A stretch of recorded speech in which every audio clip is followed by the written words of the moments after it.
5장 4절 말씀만 같이 읽겠습니다. 애통하는 자는 복이 있나니 저희가 위로를 받을 것이며.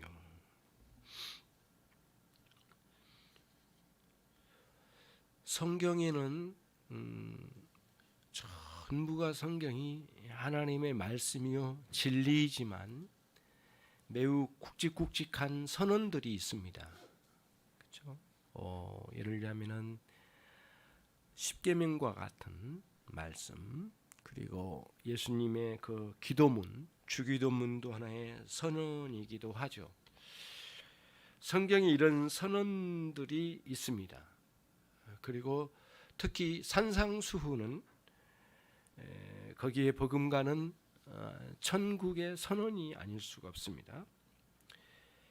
그런 성경의 굵직한 이 선언들 같이 이런 내용들, 그리고 그런 성경의 바탕을 둔 그러한 신앙, 그리고 우리가 놓치지 말아야 될 것은 뭐냐면은 기독교의 역사성, 이것들을 놓치지 않고 거기에 기초한 신앙, 그리고 그 신앙의 열매, 이런 것들을 기독교에서는 참된 신앙의 내용들로 담고 있는 것이죠.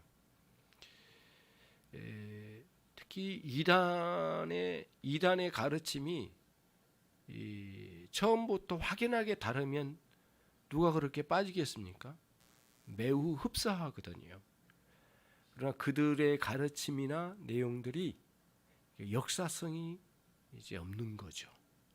기독교 역사를 전혀 무시하고 마치 새로 개발한 무엇이 있는 마냥 그런 것들을 가르치는 것이죠. 그래서 그런 기독교 신앙의 역사성을 가진 사람들은 그런 것들이 당장 그 몇 마디에서 구별은 안 되지만 조금 몇 번 더 들어보고 이어진 소리를 들으면 이게 이단의 소리, 사이비의 소리라는 것을 구별할 수가 있겠죠. 돌아가면 성경의 이러한 선언들, 그리고 이러한 기독교의 역사성의 뿌리를 둔 참된 신앙을 개혁신앙이라고 말합니다. 개혁신앙은 기독교 역사 이 부분을 굉장히 중요하게 여기고요. 성경의 역사는 말할 것도 없는 거죠. 그래서 실제로 여러분 기독교 내에서 굉장히 유명한 신학자라고 알려진 분이 성경의 내용의 어느 부분의 역사성을 부정하는 그런 일들이 간혹 있어요. 딱 까놓고 말해서 칼바르트 같은 사람은 수많은 사람들이 추정하고 많이 사람들이 따르는 그 신학자이긴 하지만 실제로 창세기의 역사성을 부정한 사람입니다. 프란시스 셰퍼는 아주 그 부분에서 맹렬하게 비난을 해요. 다시 말하면 쉽게 말씀드리면 아담과 하와의 존재는 역사 속에 없었다. 그럼 뭐냐? 창세기의 그러한 내용은 단순히 어떤 개념을 우리에게 심어주기 위해서 그런 논리를 펴기 위해서 암시적으로 준 것뿐이다 하고 나는 논리를 가지고 설명하려고 하는 거죠. 역사성을 부정해요. 우리의 개혁신앙은 철저하게 진리에 바탕하고 그리고 기독교의 역사성에 그 뿌리를 내린 신앙이에요. 그래서 거기에서 참된 신앙에서 이제 열매를, 인격과 삶의 열매를 맺어가는 거죠. 이런 내용을 담은 게 기독교의 참된 신앙이에요. 그런 차원에서 산상수훈도 매우 중요한 성경의 여러 곳에 있는 선언 중에 하나이죠.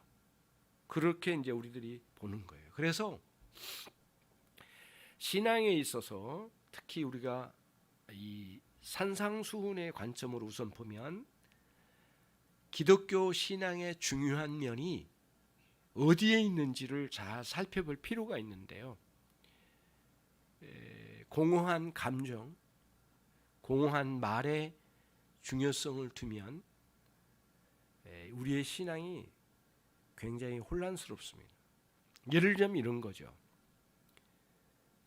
순교, 그러니까 기독교 신자의 순교를 굉장히 막 강조하는 그러한 설교를 들은 적이 있었을 거예요. 언젠가. 그런 것들이 성경에서는 중요한 포인트로 잡고 있는 게 아니에요. 성경에서 특히 산상수훈에서 중요한 포인트는 뭐냐면은 당신들이 나중에 어떻게 죽을 것인가에 대한 것이 아니라 지금 어떻게 살 것인가의 문제예요. 산상수훈을 잘 보시면 지금 네가 어떻게 살 것이냐의 문제예요. 그래서 예수님을 믿고 어떻게 살 것인가, 현재적으로 이 땅에 주님을 믿고 거듭난 신자로서 주님 불러가신 그때까지 어떻게 살 것인가의 문제에 초점이 있는 것이지, 너는 구원받았어, 그리고 너는 단중에 위대한 순교자로 이름을 남겨, 이런 식으로 강조하는 맥락이 아니에요. 그러니까 성경은 놀랍도록 여러분 순교를 크게 강조하여 굉장히 띄우는 면이 없어요. 성경에는. 대개 보면 그렇게 순교해서 죽은 사람들의 삶이 어땠는가, 어떻게 살았는가, 그 부분을 굉장히 중요한 포인트로 잡고 말씀을 전한다는 거죠. 그러니까 이 땅에 남은 우리들이 주님을 믿고 어떻게 살 것인가의 문제에 중점을 두고 살펴봐야 할 중요한 내용을 담고 있는 거예요. 그러니까 산상수훈은 천국 시민, 천국 백성이 예수님을 믿고 어떻게 사느냐의 문제를 두고 선언한 내용이에요. 그러니 그런 방식으로 봐야 하는 거예요. 그러니까 뭐랄까, 이런 공허한 종교적 감정을 건드리는 방식을 터치하려고 하는 것들이 위험성이 있는 거죠. 당신들 헌신해서 언젠가는 순교하여 위대한 이름을 남기십시오, 막 이런 투의 설교로 끌고 간다면 이게 공허한 종교적 감정을 불러일으키려고 하는 거죠. 정신을 차리고 진리의 말씀에 첨착해서 오늘 내가 어떻게 하나님의 뜻에 따라 하루하루를 순종해 가야 할까라고 하는 문제가 더 크게 보인다. 성경은 그거를 강조한다는 거예요. 천국 백성인 것을 전제로 해서 말이죠. 그게 산상수훈이 지금 말하려고 하는 아주 중대한 면이 있다는 거예요. 그래서 우리가 신앙생활하면서 그러한 그 공허한 이러한 감정, 종교적 감정을 띄우려고 하는 행위, 그 다음에 이러한 공허한 말로 띄우려고 하는 이런 일들이 난무해요. 굉장히 많은 사람들이 거기에 현혹되는 거죠. 현혹되는 거죠. 한번 조금만 생각을 여러분 바꾸면, 생각해 보면 알 수 있어요, 여러분. 뭔가 이단과 사입이 이런 사람들이 말하는 거 보면 지금 주님을 믿고 어떻게 내가 살아야 할지에 대한 하나님의 뜻을 분별하는 데 초점이 있다기보다는 마지막 종말의 시기에 어떻게 될 것인가에 거의 사람들의 마음을 끌고 가는 거예요. 그리고 거기다가 묻어버려, 사람들을. 그리고 종교적 그런 감정을 불러일으켜서 그래서 헌신하게 유도하고, 그리고 자기들이 원하는 방향으로 끌고 가려고 하는 것들이 난무하죠. 그래서 산상수훈의 이러한 입장만 잘 우리들이 이해해도, 아, 기독교의 신앙이 이게 중요한 면이구나, 그리고 저런 것들은 옳지 않을 뿐만 아니라 중요한 면에서 벗어나 있는 부분이구나, 저토록 나를 저렇게 공허한 이런 종교적 감정과 공허한 말로 끌고 가려고 할 때 이게 아닌 것 같다라고 딱 정할 수 있고 확고하게 거절할 수 있는 그런 우리들이 돼야 되겠다는 거예요. 오늘 애통하는 자는 복이 있나니 저희가 위로를 받을 것이며 그랬거든요. 그러면은 이제 이 말씀을 이렇게 해주셨는데, 지난주에도 말씀드린 내용이긴 하지만 여기서 복이 있다라고 주님 말씀하신 이 복이 있나니라고 하는 부분이 우리가 자꾸 이렇게 혼돈을 일으킬 수가 이제 있기가 쉬워요. 어떤 거냐면은 애통한 자는 그렇게 하면 뭔가 그 밖으로부터 내가 복을 받게 되는구나, 얻어내는 거구나, 그런 인식을 갖기가 쉽고요. 또 그렇게 되면 내가 복을 받아 내가 잘 되겠구나, 뭔가 인생이 잘 풀리거나 잘 되겠구나 라고 하는 그런 인식들이 자꾸 들어오기가 쉬워요. 그러나 여기서 딱 잘라서 말씀드리면, 복이 있나니라고 하는 것은 현재적으로 내가 행복을 누리는 것을 말해요. 그러니까 예수님께서 말씀하시기를, 이 본문의 말씀은 그대들은 행복한 자들이다. 그리고 왜냐하면 애통함으로 너희들이 위로를 받기 때문이다. 이렇게 말씀하신 거예요. 행복하다. 그게 행복하다라고 말씀하신 거예요.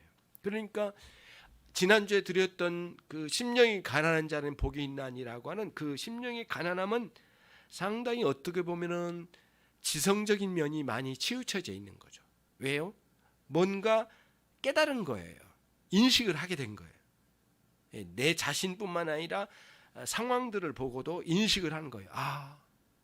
내가 참 부끄러운 사람이구나. 내가 이게 큰 죄에 부끄러운 자이구나. 그러니까 인식을 하는 거죠. 그러니까 지성적인 부분이 상당히 중요한 부분을 차지하고 있는 게 사실이에요. 가난함이라고 하는 내용이요. 그러면 이제 애통함이라고 하는 것은 그 깨달은 내용, 지성적인 부분이 정서적인 면에서 그거를 느끼는 거예요. 정서적인 면이 아주 많이 치우쳐져 있어요. 이 애통한다라고 하는 것. 어떤 정서예요? 슬픔이죠. 탄식하는 거죠. 그런 면이 여기에서는 강하게 이제 이루어져 있어요. 그래서 뭔가를, 나의 가난함을 느끼고 경험한 것들을 깨닫게 된 것을 슬퍼하고 아파하고 애통해하는 거죠. 그때에 하나님께서 위로를 주신다는 거예요. 그게 이제 본문에서 나온 이 본문의 내용이 이제 그런 내용이 되는 거죠. 그러니까 애통이라고 하는, 여기서 애통을 느낄 때 이제 어떤 애통이 되겠어요? 우리가 구별하면 이 땅에서 살아가는 동안에 많은 어려움도 당하고 슬픈 일도 있잖아요. 그래서 이러려면 이런 거죠. 사회적인 어떤 원칙에서 좀 벗어나지고 잘못되어지고 있는 것들 때문에 굉장히 괴로워하고 또 남들에서 비난하고 성토도 하잖아요. 그때 가지고 있는 애통함일까? 라고 하는 문제를 생각해 볼 필요가 있는데요. 모르겠죠. 모르죠. 또 이런 기독교를 정치화시키려고 하는 사람들에게는 그게 올바른 산상수훈의 애통이라고 생각할지 모르겠지만, 이 본문에서 애통함은 그게 아니죠. 그런 게 아니에요. 그러니까 사회적 어떤 원칙이나 이런 것들에서 좀 벗어난 것 때문에, 그런 것 때문에 굉장히 괴로워하고 그렇게 하며 슬퍼하는 것, 이런 것이 아니란 거죠. 애국심과 관련된 어떤 슬픔, 그런 게 아니죠. 그렇죠? 사회적인 정의의 실현의 문제에 있어서 애통함, 그게 아니죠. 여기서 애통함은 기본적으로 이 산상수훈이 천국 시민이 된, 천국 백성이 된 사람을 대상으로 하는 애통함인 것이 분명하거든요. 전후 문맥 전체를 볼 때. 그래서 여기서 주님이 말씀하신 애통함은 천국 백성, 다시 말하면 천국 시민이 가지고 있는 마인드, 정신, 그런 게 있는 거예요. 그걸 바탕으로 그 정신의 입각에서 볼 때 뭔가 하나님의 뜻에 반한 거라고 생각되어질 때 밀려오는 슬픔, 괴로움, 탄식이죠. 이건 하나님의 뜻이 아닌데, 이거 정말 하나님의 나라에 맞지 않는데, 정말 이 문제는 하나님이 너무너무 슬퍼하실 것 같다. 어떤 문제를 가지고 나라를 잃어서 이민족이 이제 방황하게 됐다. 너무 슬프다. 그런 관점이 아니에요. 세상에 죄가 많아. 이렇게 어긋장난 이런 세상을 살다니 너무 탄식이 나온다. 탄식이 나와. 이런 개념이 아니에요. 이런 문제 때문에 우리 하나님 아버지께서 얼마나 슬퍼하실까. 천국 백성이에요. 그러니까 우리들이 두 나라에 속한 사람인 것은 사실이에요. 그렇죠? 이 대한민국이라고 하는 이런 백성 중에 한 사람이고 동시에 천국의 백성이잖아요. 그래서 우리는 일반 은총 측면에서는 그렇게 애국심의 문제 자체를 무시하는 건 아니지만 그거 매우 필요한 문제이긴 하지만 오늘 본문의 핵심의 내용은 전국 시민으로서의 슬픔, 애통, 탄식이에요. 그러니까 기본적으로 천국 시민이 갖춰야 할 정서가 없으면 느끼지 못하는 애통이겠죠. 그리스도인의 마인드가 없으면 절대 이게 그렇게 될 수가 없는 거예요. 거듭난 신자로서 주님을 믿는 자로서 주님의 뜻이 무엇인지를 분별해 가려고 하는 사람으로서 하나님의 은혜를 아는 사람들은 그들이 가지고 있는 마인드가 있어요. 천국 시민의 특별한 영적인 마인드, 이것들을 가지고 있으면 그런 정신이 투철하면 그에 걸맞는 이제 상황들이 거기에 반하는 상황들이 접하거나 그러한 것에 반하는 내 내적인 죄의 문제들이 드러날 때, 깨닫게 될 때 그때의 슬픔과 애통이 밀려오는 거예요. 그러니까 여러분이 천국 시민의 마인드로서 여러분들이 애통이 안 느껴졌다 하면 이게 영적으로 굉장히 다운되어 있는 거예요. 많이 하나님으로부터 물러나 있는 상태예요. 그러니까 신앙이 굉장히 바닥을 치고 있는 거죠. 그러니까 그걸 이게 문제로구나. 내가 어떻게 하나님의 나라에 대한 나라의 관점으로 애통함이 이토록 없을 수 있는가? 일주일, 한 달, 1년, 3년 정말 이건 말도 되지 않는다. 이런 인식을 가지고 주님의 말씀을 묵상하고 주의 말씀의 설교를 듣고 말씀을 공부하고 그 말씀을 읽어가고 그리고 기도하면서 하나님께로 나가는 거예요. 그런 관점에서의 애통함, 슬픔이라는 것을 갖는 거예요. 그렇죠? 주님을 믿고 난 이후에는 누구나 다 없이 누구나 예외 없이 자기의 십자가를 짊어지고 가게 될 거 아니에요. 그리스도인으로서의 책무를 감당하는 것이죠. 그거는 가정과 관련돼서 교회와 관련돼서 내 개인적인 사회적 이론으로서의 어떤 관점에서 내가 짊어져야 될 책임이 있는 거죠. 사명이 있는 거예요. 내려놓을 수 없는 십자가가 있는 거죠. 그렇죠? 근데 짊어지면 짊어질수록 또 무겁기도 하고 힘든 과정이긴 하지만 그리스도인은 반드시 그 십자가를 짊어져요. 그래서 그리스도인이 아닌 사람들이 경험하지 못한 그런 애통을, 그런 슬픔을 경험하는 거예요. 그러니까 기독교인의 마인드를 가지고 짊어져야 될 십자가를 자꾸 세상적인 마인드로 이렇게 십자가를 짊어지려고 하면 이게 이제 굉장히 동떨어진 방향으로 흘러가게 돼요.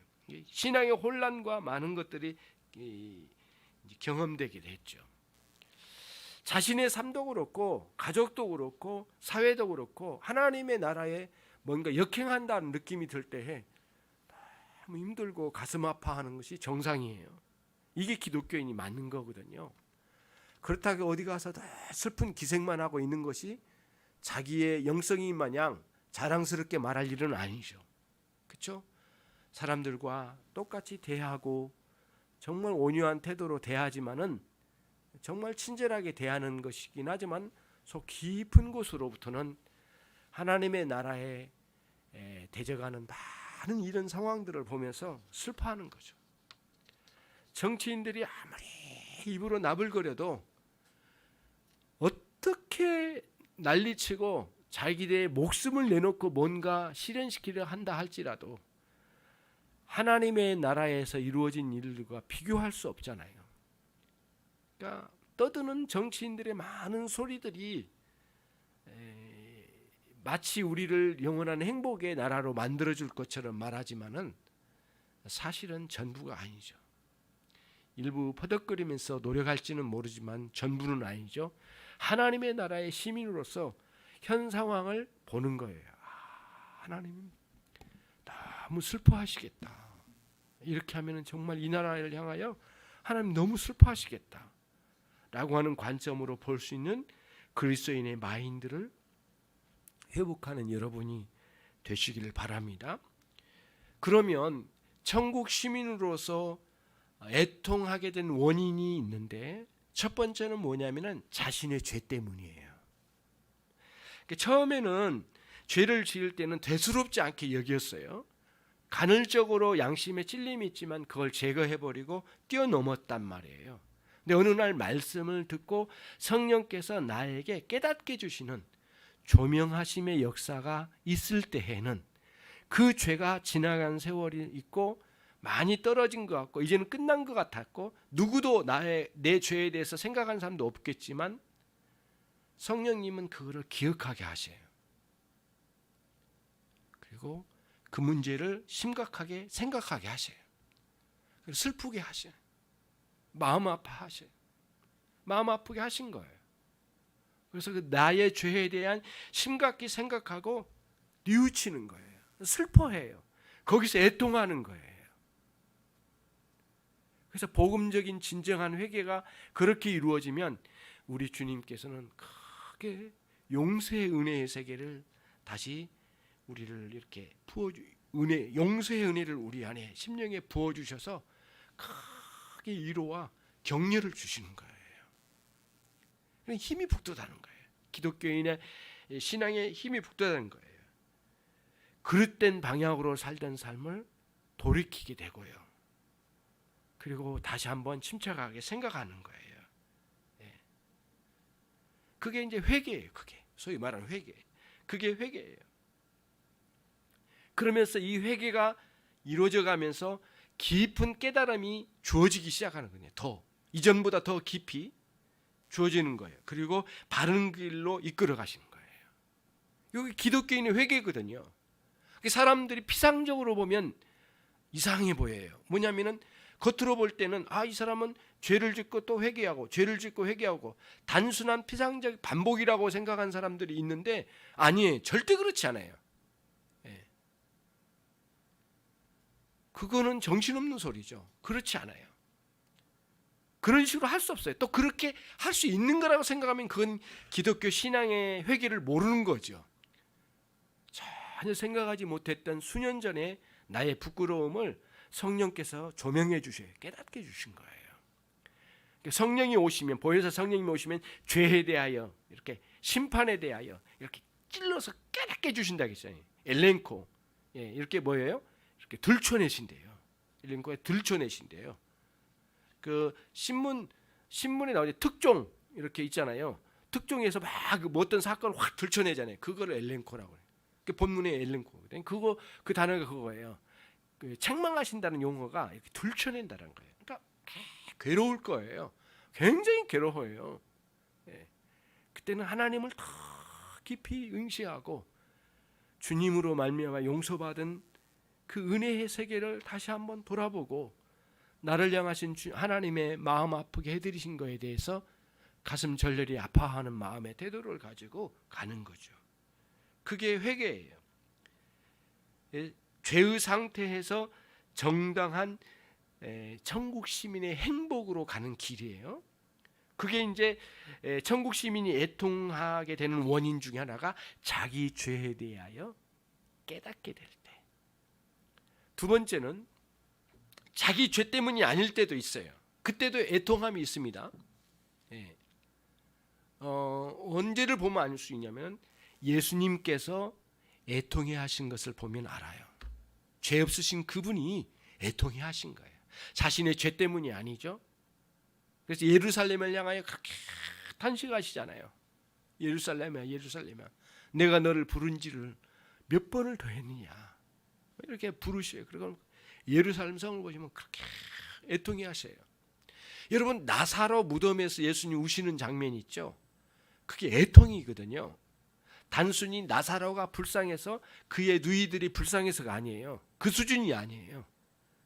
인간에게 찾아드는 이 사망의 권세, 거기에 짓눌려 있는 인생들을 보실 때에 인간의 범죄의 결과로 이렇게 된 것, 이런 모든 것을 두고 우리 주님이 그렇게 애통해 하신 거예요.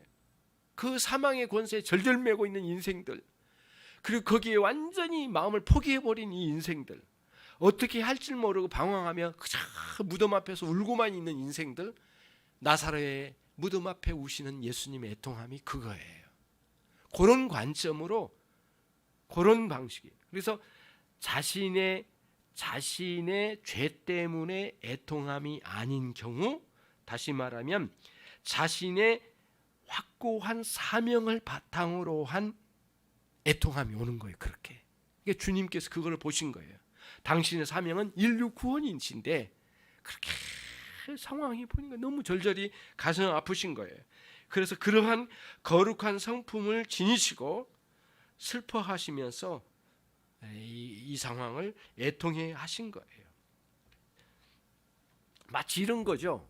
철없는 자식놈이 결혼을 했어요. 자식을 키우다가 문득 팍 찾아드는 거예요. 우리 부모님의 마음을 몰랐었던 거죠. 그렇게까지 깊이. 그러니까 내가 자식을 키우면서 자식과 함께 대화하면서 나누다가 내 부모, 그러니까 내가 어렸을 때 부모에 대해서 철없이 굴었던 그것들이 떠오를 때가 있잖아요. 철들면 이게 이제 확 떠오르잖아요. 그래서 막 시집간 자매들이 되게 이 부분에서 굉장히 격하게 슬퍼하고 아파하고 애통한 경우가 있잖아요. 우리는 천국의 시민으로서 그리스도인이 철들어야 되거든요. 그리스도인의 마인드가 있어야 되고 천국 시민의 마인드가 있어야 돼요. 제발 그리스도인의 철든 그리스도인이 있어야 되는데 철든 그리스도인이 너무 적어요. 뭘 보면 알아요? 애통하지를 않아. 상황들을 보면서 전부가 주님을 등지고 막 가는데도 철이 안 들어가지고 그냥 헤헤거려. 그냥 가는 거예요. 그냥 막 사는 거죠. 제발 철 들었으면 좋겠어. 주님의 그 거룩한 성품으로 철이 좀 들었으면 좋겠어. 철 들어가지고 하나님의 나라에 이렇게 대하면 안 되는 건데, 교회도 그렇고 목회자들도 그렇고 성도들도 그렇고 교회 하는 것들을 보면 철들지 않았어. 이 한국 교회는 이렇게만 가야 되는 건가? 야, 광화문에서 저렇게 데모만 하면 이게 맞는 건가? 도대체 철이 안 든 거예요. 천국 백성의 마인드로 가는 게 아니에요. 정치적이고 애국심의 일환으로 간 거예요. 그리고 그거를 기독교의 노을로 뒤집어 쓰고 뛰어다니는 거죠. 철들지 않은 거거든요. 옳은 건 아니에요. 그래서 하나님을 인정하지 아니하려고 하는 이 자유주의 이 흐름에 이렇게 널려 있는 많은 사회 현상들과 상황들을 보고 가슴 아파하는 것이죠. 이렇게 천국 시민으로 시작은 했지만 아직 철들지 않는 우리의 모습을 돌이켜봐야 할 기회가 되었으면 하는 거죠. 사도 바울의 글을 읽으면 그 뚜렷하게 애통했다라고 하는 어떤 부분이 거기에 나오지는 않는데요. 에베소 교회의 배경을 읽으면 성경에 기록된 건 아닌데 그 에베소 교회에 세워진 과정과 전후 문맥을 보면 애통이 절로 나와요. 왜 그런 줄 아세요? 에베소라고 하는 것은 지금의 터키 지역이잖아요. 그러면 로마 제국으로 말하면 동쪽에 있는 거거든요. 동쪽에 있는 지역이에요. 로마가 여러 서쪽에도 그렇지만 동쪽에도 몇 곳은 아주 이렇게 신도시를 만들어요. 큰 신도시를 만들고 무역 항로와 함께 아주 굉장한 나라 이렇게 도시를 세워요. 그 이 다섯 손가락 안쪽에 든 도시가 에베소입니다. 근데 그 에베소에는 로마 제국의 가장 큰 신전이 있어요. 에베소 도시 중심에. 바울 사도의 복음을 듣기 전에는 그냥 그게 축제적이고 좋았고 흥분된 일이었겠지만은 바울 사도의 복음을 듣고 회심하게 됐어요. 그 다음에는 그 도시 중심에 있는 그 신전이 항상 애통으로, 슬픔으로, 탄식으로 다가왔을 거예요. 그러지 않겠냐고. 정상적인 그리스도인이라면 그 중심지에 그걸 보고요, 슬픔을 겪었을 거예요. 에베소 교회 성도들은 그런 속에 지냈을 거예요. 우리도 마찬가지예요. 그래서 내가 이제 예수님 믿기 전에는 이 세상이 마냥 즐겁고 친구들과 잘 어울리고 돈 좀 많이 벌고 뭐 가족을 뭐 잘 먹여 살리고 뭐 이렇게 열심히 살다가 남들이 욕 안 먹고 사는 것이면 다 되겠지라고 하는 생각에 머물러 있을지 모르지만은 회심하고 난 뒤에 우리는 완전히 상황이 달라져요. 완전히 성품도 달라지고 아예 마인드가 완전히 뒤바뀌는 거예요. 천국의 마인드, 천국 백성의 마인드로 바뀌니까 전혀 아무것도 아니었던 것처럼 느껴졌는데 그 부분이 큰 슬픔과 탄식과 아픔으로 다가와요. 그런 이들에게 거기에 걸맞는 행복을, 위로라고 하는 행복을 부어주신대요. 하나님께서요. 이게 굉장히 가슴 절절히 주님이 주신 이 선언의 말씀이 너무 감사하고 놀라운 거죠. 드디어 철든 그리스도인이 되어서 이 세상의 많은 상황들을 보면서 슬퍼하는 저와 여러분이 꼭 되었으면 좋겠습니다. 그 오순절의 성령의 임하심의 전후 문맥을 보시면 베드로의 설교를 하나님께서 크게 사용하셨습니다. 성령의 강력한 임재의 역사, 강림의 역사가 있었죠. 그때 사람들이 막 베드로의 설교를 듣고 애통해요. 베드로가 이렇게 설교합니다. 이스라엘 온 집은 정녕 알지니, 높은 데 올라가서 막 외치는 것 같아요. 너희가 십자가에 못 박은 이 예수를 우리 하나님이 우리의 주와 우리의 그리스도가 되게 하셨느니라. 그때의 그 말을 듣고 강력하게 사람들이 찔리더라는 거예요. 그러면서 그렇게 슬퍼요. 어찌 알고. 그게 애통이거든요. 개인적인 면에서 개인적인 죄의 문제 붙드는 거죠. 그리고 온 나라가 부끄럽게 그 그리스도, 그 메시아를 향하여 돌판매질하고 칼을 내두르던 이 민족의 이 부끄러움을 그때서야 보는 거예요.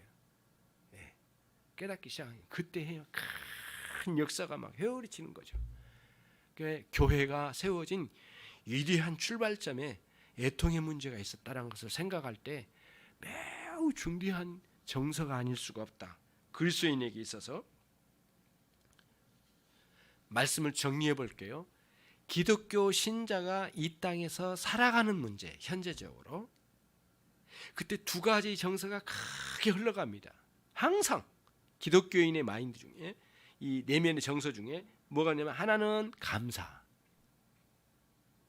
나를 구원하신 하나님에 대한 감사, 감사해, 너무 감사해요. 벌레 같은 이 인생을 구원하시다니 감사하죠. 그리고 현재 나를 여기까지 이끌어 주신 것도 감사, 그렇죠? 감사해요. 두 번째는 뭐냐면 애통이에요. 슬픔. 그게 회개로 이어진 거예요. 그래서 감사와 회개, 감사와 애통, 이게 아주 우리 신앙의 중요한 어떤 그 정서예요, 정서. 이게 흘러가는 거예요. 그러니까 이제 상황적으로 막 짓눌리거나 막 사업이 어렵거나 막 가족이 너무 힘들게 하거나 그래도 감사가 찌그러든 것 같아. 없는 것 같아. 그런데 그 밑바닥에 잘 좀만 더 생각해 보면 나를 이토록 나를 살펴주시고 인도하신 하나님이 느껴져요.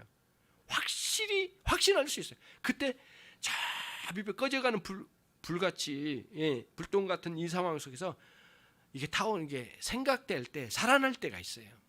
그러면 그렇게 감사해. 지금 상황은 너무 안 좋은데도 그렇게 감사해요.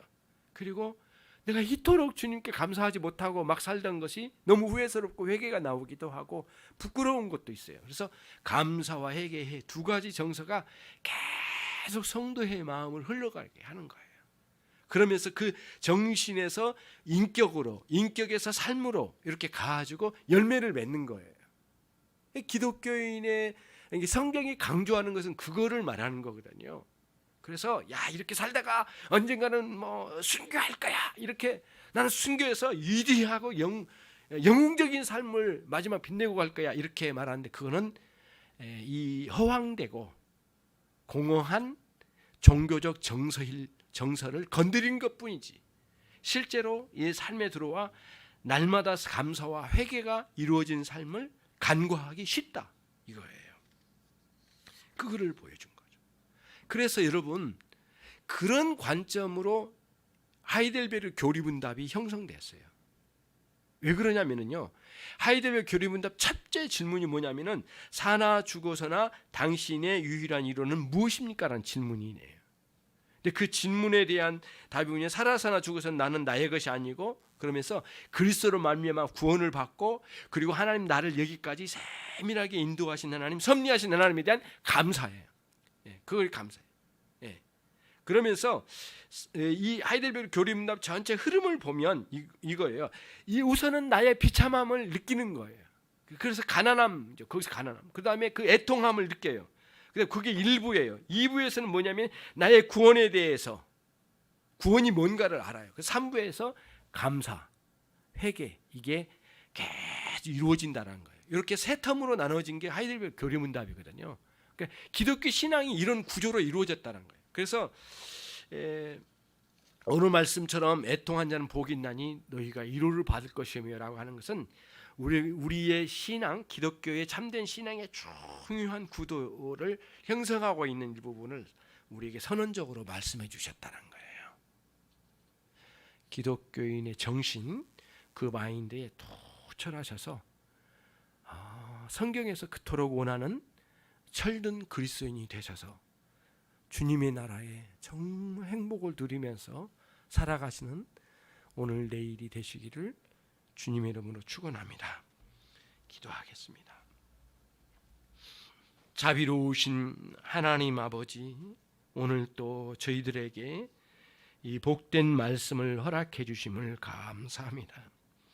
그리스도인의 철들미 무엇인지를 우리에게 가르쳐 주셨사오니 지금이라도 부끄러운 것을 알고 깊이 철들어 저희 자신이 주님 앞에 감사와 회개가 끊임없이 이루어져가는 현재적인 삶이 이루어지도록 이끌어 주시고 은혜 베풀어 주시기를 간절히 소원합니다. 주 예수 그리스도의 은혜와 하나님 아버지의 극진하신 그 사랑과 우리 성령님의 내주 교통하심이 철든 그리스도인으로 살고 싶어하는 모든 종들 위해 지금으로부터 영원토록 함께 있을지어다. 아멘.